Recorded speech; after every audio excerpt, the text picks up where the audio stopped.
శివరాత్రి రోజు తప్పకుండా చేయాల్సింది ఏమిటి అంటే శివనామస్మరణ. ఎలా చేయాలండి? మీకు పంచాక్షరి మంత్రం వచ్చు కదా, అది మీకు ఉపదేశం అది ఉండి మంత్రాలు చేసుకోవడం అలవాటు ఉందనుకోండి, చక్కగా ఒక 1000 సార్లు చేయండి. లేదండి మాకు అలాంటి మంత్రాలు ఉపదేశాలు లేవు అంటే శివాయ గురవే నమః అని పరమేశ్వరుడే నా గురువు అనుకుని అదే తీసుకుని నామం కింద చేయండి. ఇంకా మూడవది, శివరాత్రి రోజు తప్పకుండా చేయాల్సింది ఉపవాసం. ఉపవాసం అంటే ఏమిటి? దానికి 2 అర్థాలు ఉన్నాయి. ఒకటేమో మనం అస్తమాను వాడుకునే అర్థం, మనకి అందరికీ తెలుసు, ఏమిటంటే అన్నం మానేయడం. ఒక రకంగా ఏదైనా తినడం మానేసి ఉపవాసం చేయడం మంచిది. ఎందుకంటే మీరు సైంటిఫిక్ గా చూస్తే కనుక శరీరంలో కొవ్వు ఇలాంటివి ఉంటాయి కదా, అవి కొన్ని కరుగుతాయి, దానివల్ల ఆరోగ్యం బాగుపడుతుంది. అలాగే విపరీతంగా తినేస్తే నిద్ర వస్తుంది తప్ప భగవంతుడి మీద మనస్సు నిలవదు.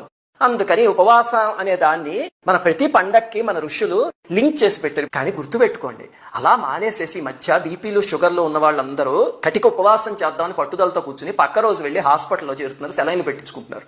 అలాంటివి ఎంత మందిని చూశానో. అలాంటి ఉపవాసాలు ఎప్పుడూ చేయకండి, అది మంచిది కాదు. ఇంకా రెండవది, అసలైన ఉపవాసం ఏమిటి? ఇది అన్నం మానేయడం ఉపవాసం కాదు. అసలైనది ఏమిటి అంటే ఉపవాసం అంటే దగ్గరగా ఉండడం. అంటే మన మనస్సు పరమేశ్వరుడికి దగ్గరగా రోజంతా ఉండగలిగితే దాన్ని ఉపవాసం అంటారు.